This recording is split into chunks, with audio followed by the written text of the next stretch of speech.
Yeah.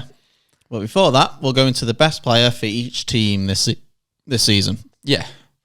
Obviously, I think people are going to argue with these. You're never going to get 20 that everyone agrees on, but they're just my personal picks. I think I've tried to be fair. If there is a clear winner, I've tried to go with the clear winner. But yeah, for the top teams, I think a similar player really. Yeah. It's when you get to the teams that have done absolutely shocking, you're like, oh, I don't even know who to pick for that. Yeah, and I don't think anybody can be really that fuming with our picks there, unless maybe you're a supporter of that specific club. Yeah, you might have enough. a better idea than we do, because I'm not watching Burnley 19, 20 times a season, not even close. Like, I've probably watched them like under 5 times. So yeah, I've kind of got to go with what I've seen on the eye test. There's only so many games that we can watch. Yeah. So I'll let you kick it off then. Okay, so Arsenal. I'm going Declan Rice. Yeah, I've struggled with this one. This is one of the examples of where I struggled, because I completely could agree with that. I have gone different. But I've gone with Odegaard. Yeah.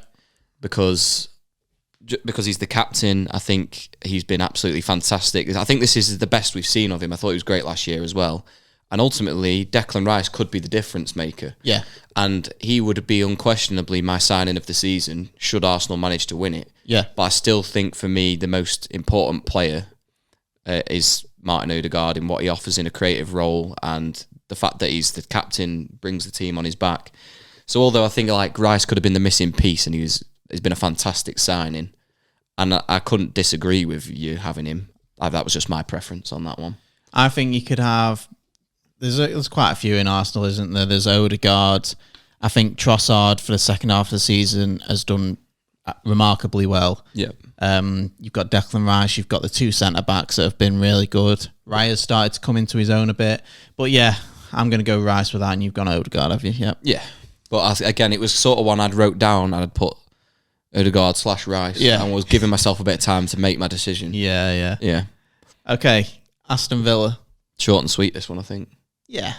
It's Ollie Watkins, isn't it, your mate? Ollie Watkins, my mate. You could potentially throw a Douglas Luiz in there. Yeah, he's been great. But I don't think you can look past Watkins' goals and assists this season. You can't get away from the numbers. This has been his best season since he's joined the Premier League. Mm-hmm. I think he's been a massive reason as to why Villa have done as well as they have this year. Don't get me wrong, I think they're a great team, great manager, but he's been performing out of his skin. Yeah. Doesn't matter what games they're in terms of how good the opposition is, he's still finding a way to score or influence the game. So that was one of the easiest ones, I think. Yeah, I think so.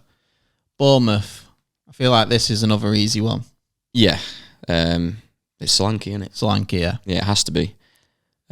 Similarly, I think Bournemouth have massively outperformed expectation this season. The manager's done a fantastic job. Solanke, in a similar sense to Watkins, I think Watkins has been a level above that, I would say. Yeah. Just because I think for the assist output as well. Yeah, as well. And obviously Villa have done better than Bournemouth, but they are a better team with a fantastic manager. But I don't think you can look past... I don't think there's any other candidates for Bournemouth, really, for me, personally. No, you've got a handful of good players for Bournemouth, but I mean, Solanke's probably that step above them lot. Oh yeah, I'm not knocking any of them. I think they've got some good players there, but he has comfortably been the man for them this season. He's done really well to get that amount of goals for a team like Bournemouth. Yeah. Brentford then. These are the ones that I struggled with a little bit. I didn't really struggle with this because for Mbeumo and Tony both being out most of the season, the guy that stepped up was Wissa, and I've put him. See, I've gone with Mbeumo because I thought all the time that Tony was out at the start of the season, he was the man, output machine, and I know he's missed a bit of the season then, but I don't know. I felt like Wissa, I think, has really stepped up. We spoke about it even before we even got to this, didn't we, today? Yeah. But yeah, and Burma, I think just to getting him off the mark at the start, I think everyone was talking about what they're going to do without Tony, and I think for the same reason you picked Wissa, and I've seen watching the goals back from the recent game, they are the three, aren't they? Like, they're very influential. They get you the goals. And I think it's just a preference for me. And I remember watching earlier in the season, there's something about Wissa, and it's going to sound a bit bad. I think he's a bit like clunky and he's not very polished. I think he's a squad player. He's never going to be that out and out striker that you're Like the goal he got, the one of them where he's put it right in the roof of the net. I'm like, the guy can finish and he's a good player, but there's something about him, he's not very polished. And Burmo, for me, just on the way he started the season, and he was still available for quite a while. And Burmo's a top player, and I've called him to go to Liverpool. I think Liverpool should grab him. Did anyone disagree with that on the video, by the way? I feel like no one really was that. No, because I feel like everyone rates him, but it's just like whether people think he's ready for that step to Liverpool. It's quite a big move, isn't it? Yeah, but I think he's great. If anything, I'd say Tottenham go and get him, but I think he's ready to move. You don't think he'll be at Brentford next season? No, yeah. To be honest, depending on how much he's going for. Tony won't be there either, will he? I don't think so. I don't think so. So it'd be interesting to see. There might be a big fall off for them there. But I didn't realise Mbeumo's still quite young, so I think he's a really good player and he can only get better. I think it's that big beard. Makes him look a bit older, doesn't it? Yeah. Okay, so Brighton. I've gone for Pascal Gross. I have as well. I just think they've not been as good as what we've expected in recent years. I don't think they've been bad like we just discussed previously. But I think he's popped up with goals in the absence of goals in the team at times. Yeah, I think he's been there. He's a senior player in that squad. And I just think he's stood up and been counted more so than the majority of the other players there. Yeah, so obviously Watkins leads the assist record this season, currently at 12. And then there's a handful of players at 10, and Pascal Gross is one of them. Yeah, I think his numbers have been good, and I think I've always thought he's a very tidy player. I like to watch him. Oh, yeah. And the thing is, he can play every single position on the pitch. Yeah, he's very versatile for him. Is he their captain now? I'm not sure. Dunk's the captain, isn't he? Dunk's the captain. Dunk is, yeah. I don't know if he's the second. But yeah, he's like a very senior player. I'm sure he's very respected there. Yeah. And I think the fans love him as well. So I don't know if the Brighton fans would agree, if any of them are around listening to this or watching this. Yeah, I did ask someone as well who they'd pick for Brighton. They said João Pedro, which has been up there. I feel like most of his goals that I've seen him score are penalties, but and a lot of the goals I saw him score as well were when they were in that Conference League. I feel like, although he was bagging in the Prem, he was getting rotated quite heavily. They've had João Pedro, they've had Welbeck, Evan Ferguson, all moving around that forward position. He scored 9 in the Prem, to be fair. Yeah, I feel like that all came in a little purple patch though. Yeah. This season. I feel like that's been the case for most players, but yeah, Pascal Gross I think deserves it. Yeah. So we've agreed on a few here, haven't we? Yeah. Burnley then. This is one of the hard ones. I couldn't really do this Burnley one. So I've just picked somebody that when I watch him, I think he's a tidy player and I like him because I don't think it'd be fair for me to say who I think Burnley's best player has been this season because I don't think I've watched them enough, but we can't just not do him. We're doing every other team. So I went with Sander Berg. I liked him when he was at Sheffield United. I don't think he's necessarily delivered on the signing because ultimately they're going back down. But Sheffield are also going down. Yeah. But he's one of the players that when I watch him, if you pulled him out of that Burnley team and put him in a team like Brighton or, I don't know, even a Palace in the midfield, I think he's good enough to play. Yeah. I've gone Berg as well. I felt like honourable mention could be Brownhill. I think he's quite tidy as well. Yeah. But like I say, there's not really anyone stood out for Burnley, and I think Berg's played 37 out of the 38 games. Yeah. So he's always been there. He's been available. Yeah. And he's been held accountable, obviously. They've been undone a lot, and it's been very difficult. But yeah, I don't know. I'd have to ask. I don't really know many Burnley fans to ask either, so it's difficult. Yeah, I feel like Burnley fans would probably... I don't think they'll have much argument. I don't think there's a standout, is there? No. So I think it's fair. Chelsea. Oh, it's another easy one. Is it? I thought it was quite hard. Yes, for me, much improved. It's Mudryk. It's not. No, I'm not. There's no. He actually has been improved, but it's Cole Palmer, isn't it? Yeah, it's Cole Palmer. He's been one of the best players in the league this season. Never mind just for Chelsea, and there's such a period of time where I think Chelsea have had a bit of a run of form. Yeah, they're on a bit of a run of form at the moment, but for the bulk of the season when they've been relatively poor and up and down, he's just been delivering up consistently since he properly was getting utilised in that team. Yeah, he was close to the Golden Boot. Obviously, I don't think he'll get it. He's on 21, Haaland's on 25. So Haaland getting them 4 the other day kind of just nicked it away from anyone else, didn't it? Because even if he gets no more goals now, if he doesn't score in these next 2, it's still a lot to ask for some of the other players. So it looks like he's tied it up, but absolutely unbelievable season for Palmer, and it's making that transfer fee look like it was a joke, because I thought it was ridiculous that he got signed for that amount. I was like, what a horrible transfer. Yeah, I know social media and news outlets and that can get carried away with players like this. I remember when Kane first came through and everyone was like, this is going to be a one season wonder. Yeah. So let's see if Cole Palmer can kick on again next season. If he can, there's a really serious player there. Well, he better be on that plane for the Euros as well, because if he's not going, that's an absolute joke. He has to be going. Yeah, if you've got 21 goals in the Prem, I think he's got a lot to offer in an England shirt, because we've not really had much chance to see that yet. So I'm excited for him to go. Them sort of players coming off the bench in a tournament for England as well, if they've got something about them, they could save you. You shine there, don't you? That's when you shine on the biggest stage. So, that's an easy one. So this one could be a handful of players, possibly as well, but there's a few injuries. So Crystal Palace. One thing I did go through before was go back and look through the minutes, because I was sort of trying to be fair.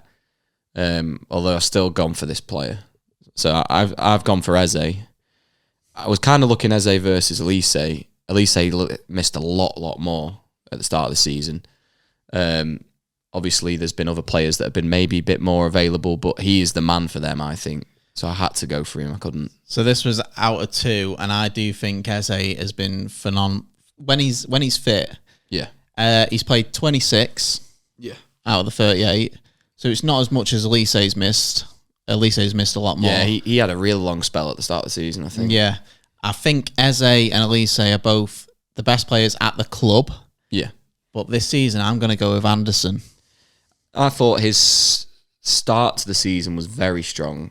I think, and then obviously they've been unbelievable recently. They seem to have that wobble mid-season, didn't they? Yeah. Under Hodgson, it was a bit of a mess. They weren't terrible, but they were just it was very boring week in, week out. They couldn't quite. I think it could be a lot worse if he weren't there. And he's played 37, I think, as well. I do think he won't be there next season. I think these guys are attracting the clubs, and they're going to have to try and keep hold of players, but I think he's going to be very sought after. We've mentioned before as well, Anderson looks exactly like Maguire did, really. He's a great passer of the ball, centre-back. He's quite big, strong. So, yeah, I feel like he will get a move. Yeah, he'll certainly attract the attention. I mean, Palace won't want to lose him. No, they won't. And the project's quite exciting at Palace now, so who knows? Yeah, whether you want to stay. Yeah, if you can keep some of them players. I mean, if they lose Elise, Anderson and Eze, they've got a lot of work to do in the market. So, yeah, I'm going to go with Anderson on that. Yeah, I think that's a fair one. Like I say, I could easily go Eze as well, but let's be different. Everton. Struggled a bit with this one. I wanted to sort of just pick the main man. Maybe I will just pick him. The main man? Yeah, the main man for Everton for me, anyway, in my head, is Jordan Pickford.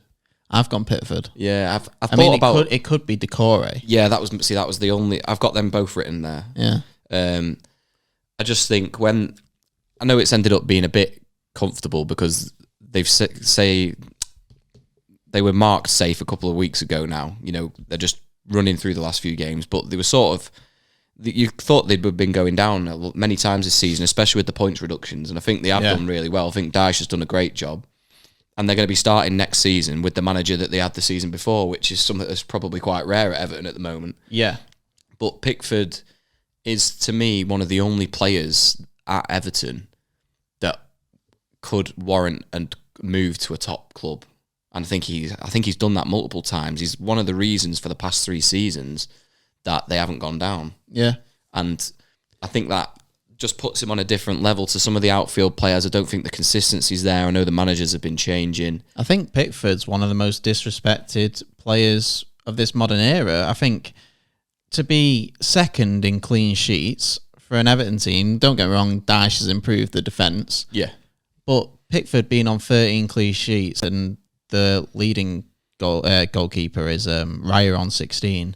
But I think Pickford has had a really good season and it's just not getting noticed. Yeah, I think he is just disrespected. He splits opinion. A lot of people don't like him. I don't know if it's because he's quite a personality and he's bit in your face. A lot of people don't like that. I think you need that as a keeper though, don't you? Yeah, I think he's class, and at the time I would have never... I mean, I'm happy with Onana. I think he still needs to improve a little bit. He's been shaky at times. But at the time when there was a goalkeeper vacancy when David De Gea left, I would have had Jordan Pickford. A lot of people would laugh at me for saying that. He was rumoured. Yeah, and I'd have been all over that. The thing is, I don't look at the clean sheets too much because Onana's up there with 8. Well, look at Man City; they leak goals a lot this season. Yeah, Edison's that's up reflected in the fact. But just to add there, Golden Glove must be done then. If they're 3 behind, Raya's won it, hasn't he? Yeah, irrespective of the remaining fixtures. Which Arsenal have had the best season, but I don't look at the clean sheets to rate a goalkeeper really, because it could just be the fact that you've got the amazing defence. Yeah, I think it matters, but at the same time, I don't think in the fine margins against some others where you've got maybe a couple more clean sheets than them. Yeah. I don't think it covers those fine margins. No. But obviously, if you've got 16, you're a damn sight better than someone that's probably got 2. Yeah. But yeah, the defence does have a lot to do with it. But yeah. So we're both going Pickford then. Yeah. Fulham. God, I don't even know who I wrote down for this one. I struggled a little bit. I went for Andreas Pereira. Okay. And this was one similar to my Burnley one. I know Fulham have done better than Burnley, but struggled a little bit. I don't watch them all the time, and maybe it's one that's a bit more of a personal one with me because I watched this guy at United trying to break through for years, and then he finally had a season under Ollie where he played a lot of football. Yeah, and I just thought he never looked anywhere near good enough, and I couldn't believe we'd persevered with him. And yet, ever since he got the move to Fulham, I think he's been one of the most important players in their team. And I feel like when I check the scores, the majority of weeks, he's been involved in the game in some way. He's had a goal and assist. So he's definitely one of their main guys. So that's what I mean. I think even if maybe people wouldn't unanimously agree, yes, he's the number 1, I feel like he's up there with the other key players at the club. So I've gone for him. He's got 7 assists. This is not bad numbers. I'm going to go... I agree with Pereira, but I'm going to go with Muniz. I thought about him. In my head, he had a strong purple patch. Yeah. But I don't really remember a lot at the start of the season. But maybe that wasn't me paying attention to Fulham as much. He's came a bit out of the blue, hasn't he, Muniz? But I think from what I've seen of him, with him being fairly young as well, I feel like there could be a really good player in there. And I think this season's kick-started it, I think. I remember everyone suddenly rushing to get him in on fantasy because he seemed like he was scoring all the time, didn't he? And he's looked good from what I've watched. But I'd say, I've gone with Pereira, but I don't disagree with that, really. Yeah, I think they're both good shouts. Liverpool. This, to me, is a tough one for multiple reasons. Yeah. I think different players have played well for stints in the season, and I don't think there's been too many players that have played consistently good all year for Liverpool. I think Van Dijk's had spells of looking back to his best, but then I don't think that's been the truth for the full season.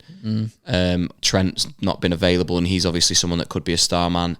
Salah has had a really good spell, and then a really relatively quite poor spell for his standards. Yeah, still gets the stats, but I'm trying to look past the stats. Szoboszlai with a great start, tailed off a little bit as the season's gone on. Yeah, he's gone very quiet. McAllister with a slow start, much better for the rest of it, and I think he probably takes it for me. McAllister started improving once he got out of that defensive mid-roll. Yeah, they had to play a certain way for a while when players weren't available, didn't they?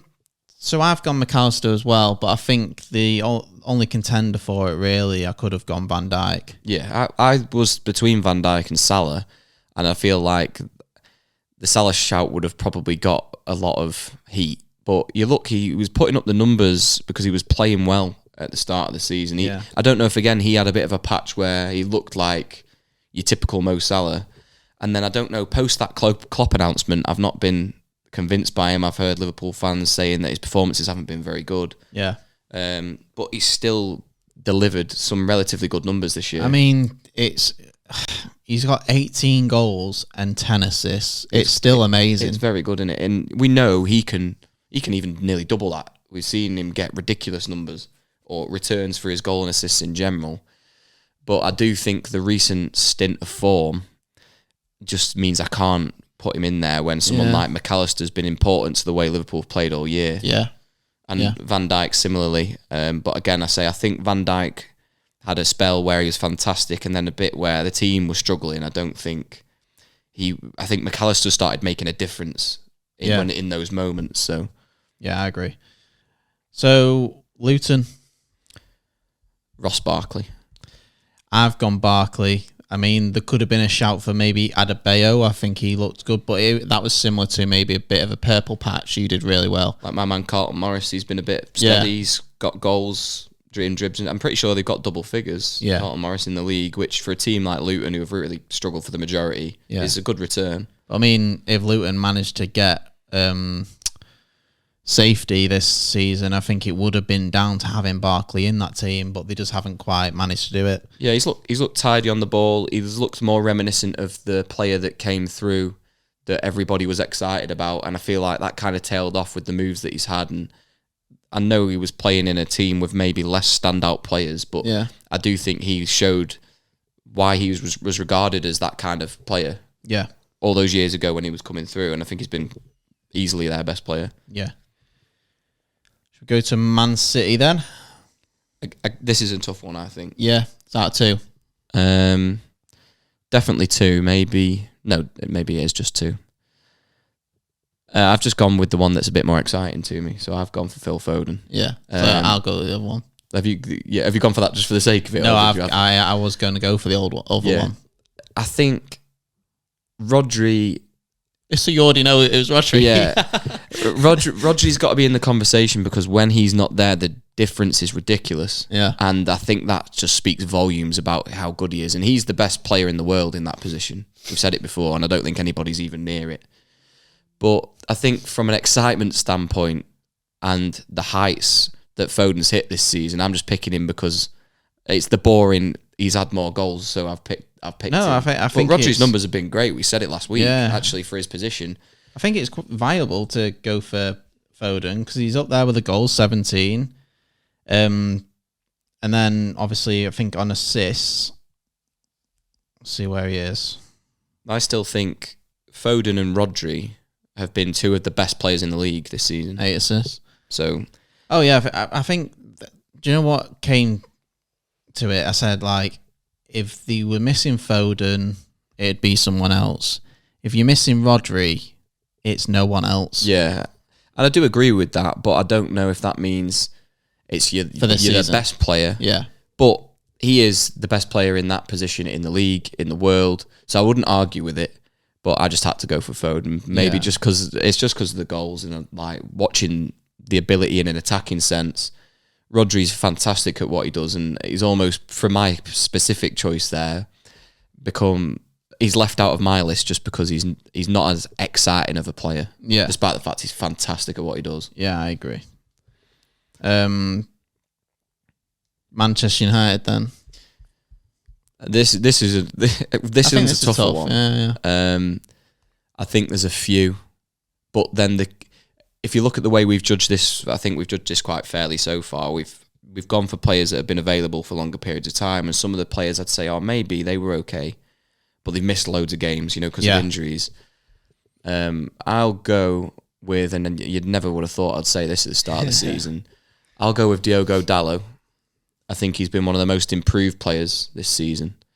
I really never saw a world where I thought he'd be good enough for United. I always thought his work ethic was fantastic. I liked him, but the performances used to just drive me mad. Making the wrong decisions, he was liable for goals. I think he's cut a lot of that out of his game this season. I still think he started the year poorly. Still got a lot to improve in the final third. And is he a top player in that position compared to the likes of the others we see in the Prem? I don't think he is. But I don't think there's many players you could throw in for us as our best player. Bruno's your obvious one. Bruno's had one of his worst seasons, and he's still up there with his stats. Yeah, and there's goals that have been added by other players, McTominay. Yeah, but I don't think he's played enough to be. Dalot's been a consistent in this United team all season. So I don't disagree with Dalot. I'm gonna pick Garnacho. Yeah, it's not a bad one. I just think in certain games he's been the reason why we've come back. Yeah, and he is. This was his breakthrough season. Yeah. I know we saw him play last year, but this is the team where he's the year where he's established himself as pretty much a starter, which he wasn't before. So I don't disagree with that, but I do think the United pickings are quite slim, to be honest. Yeah, I think one thing I will say on Garnacho though, I've picked him, but he needs to get his head right. And I know you're probably thinking, like, why are you saying about his head, right? He doesn't seem anything wrong with him. But I think there is. I think he's only seeing United as this stepping stone to Real Madrid. And I think he looks too much at other people like in his life, like Ronaldo. I think he needs to focus on his career here and now and focus on being like his own player. I think one of the biggest issues that we've got at the moment is the amount that we're having to play Garnacho and Hobby Mainu in his first season, and even Højlund. We've got to be having better rotation options than flogging these young lads to play 2 games a week or whatever it is for the whole season.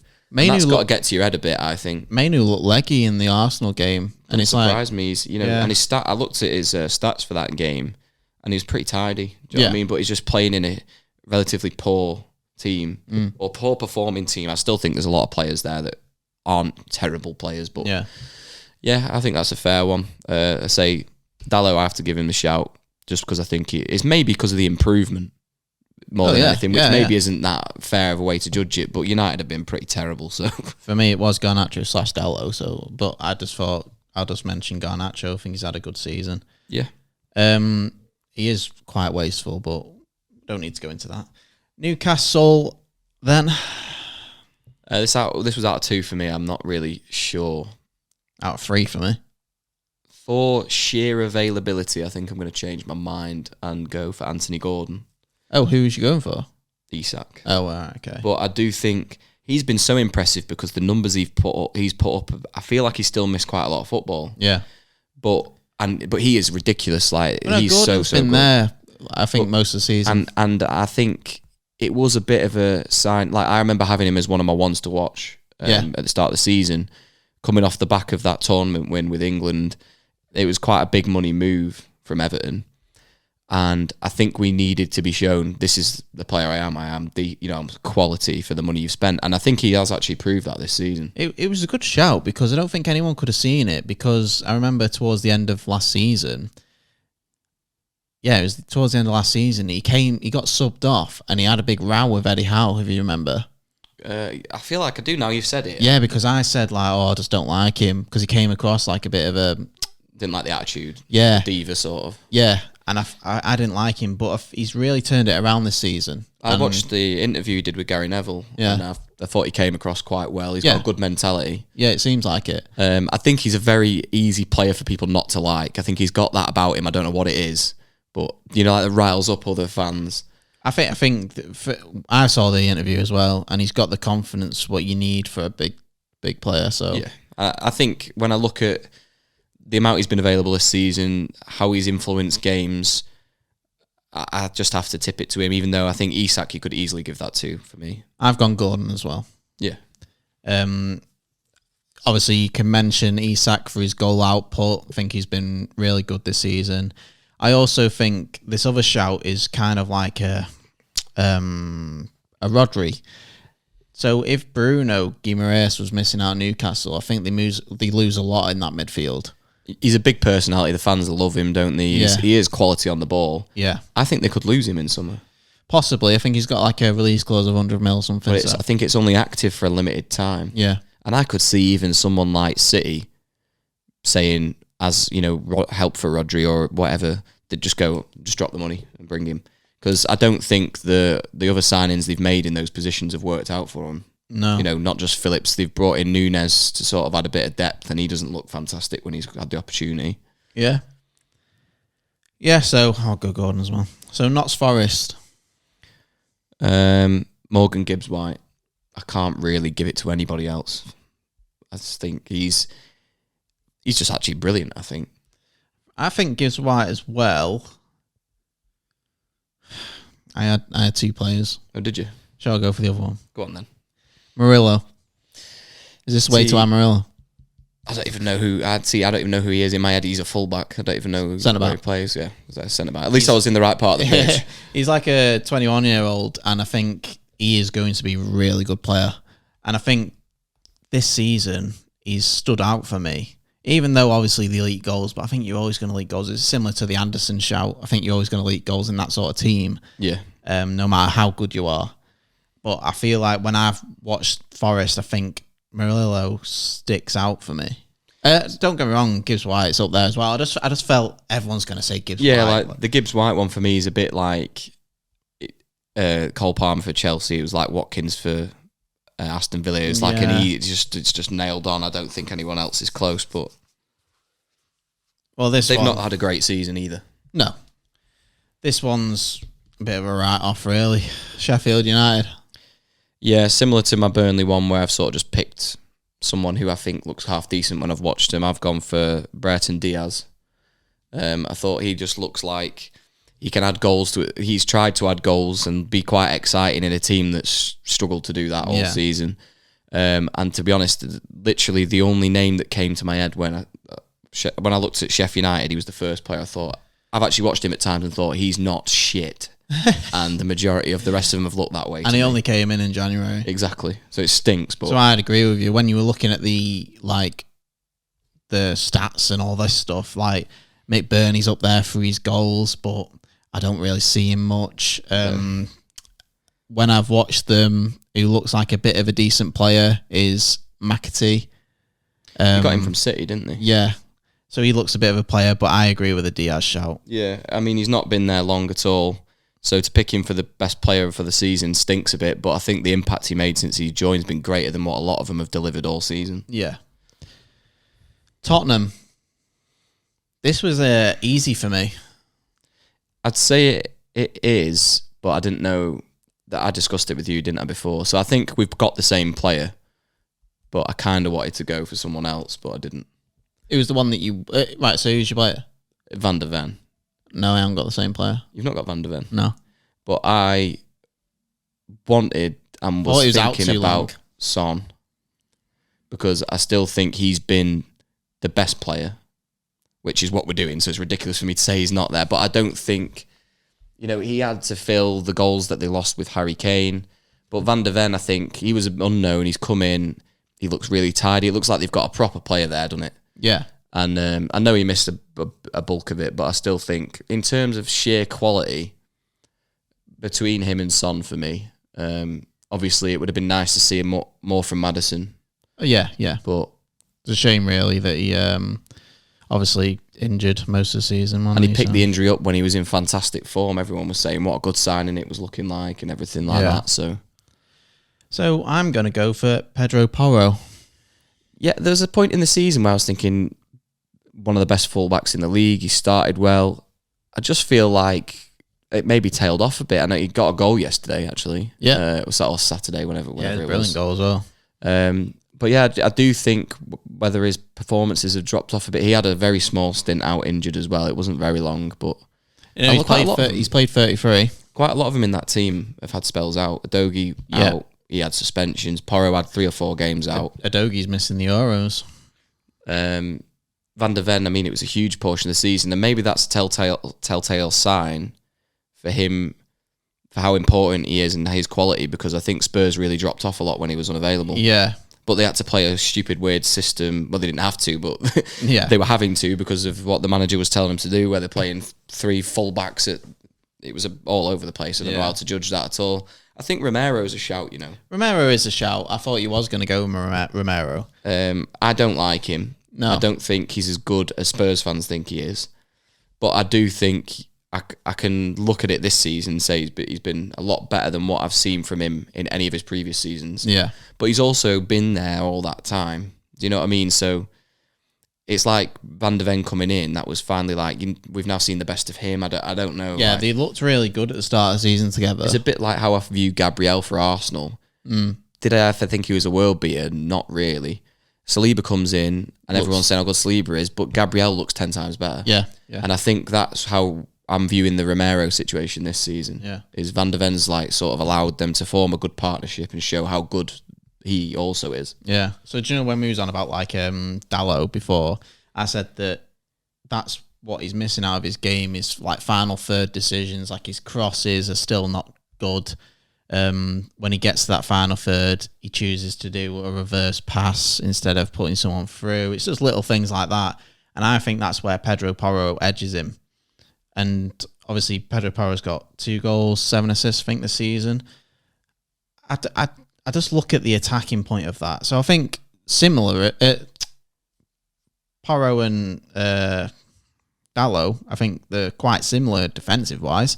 Yeah. But attacking, I think Pedro Porro edges it, and I think he's been the standout player for Spurs for me. I would agree certain portions of the season, but then I thought that was almost like as soon as Van der Ven was back, he's the man again. Yeah. Do you know what I mean? Like, but obviously Pedro Porro had to carry that torch in the absence of those other players, and I think that's maybe why he's got the longevity and been better throughout the season. I do think the systems helped Porro as well, to be honest. But I think at the highest high Spurs have had, I think Van der Ven's been at the heart of that.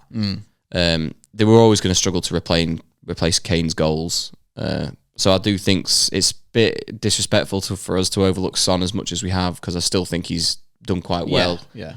But even then, he's not put up the numbers that he can do, but he's playing in a different system, in a different position. So yeah, he's been left wing, striker, a bit of everywhere, hasn't he? Yeah. He still managed to get, obviously, 17 goals this season. So, last few here, isn't it? Yeah, who have you got for West Ham? I've gone for Jared Bowen. I've gone for Bowen as well. I do think one player came really close if he didn't get injured. What? The guy that I absolutely hate.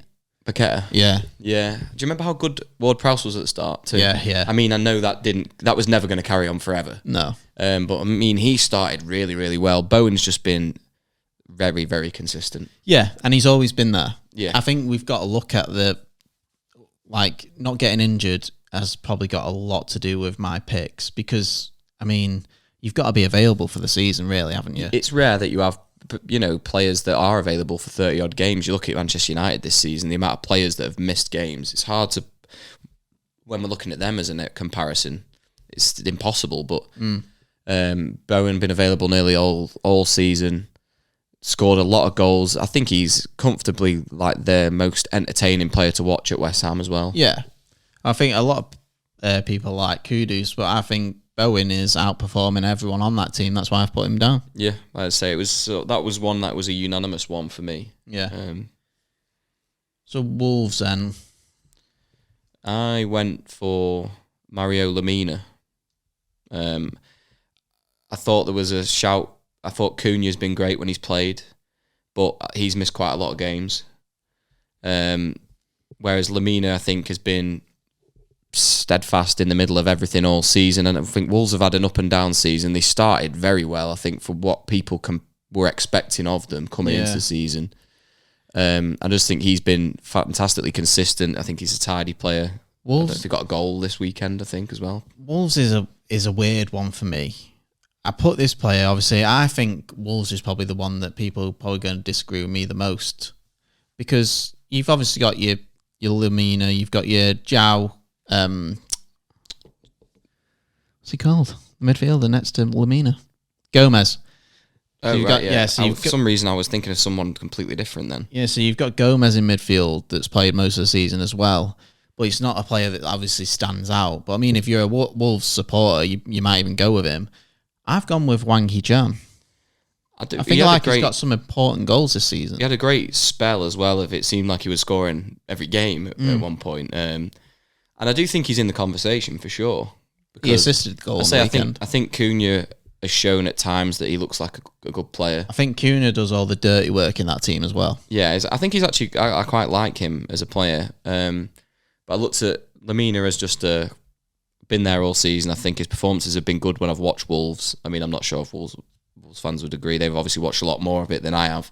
But I just think from a consistency point of view, I don't think the others have stood out enough to warrant it. But they may disagree. They may say Cunha. They might agree with you and say Hwang Hee-chan. But yeah, I think they're all in the conversation. But I do think when a team's had a season like that, where it's like, okay, not fantastic, not terrible, they've done all right. It's been very up and down. It's quite hard to pick a player. And that's why I've gone with somebody that I think's just been relatively consistent, steady, as opposed to being a world beater, because I don't think anybody in that team was a world beater for long. No. Right. That concludes it, yeah. Yeah.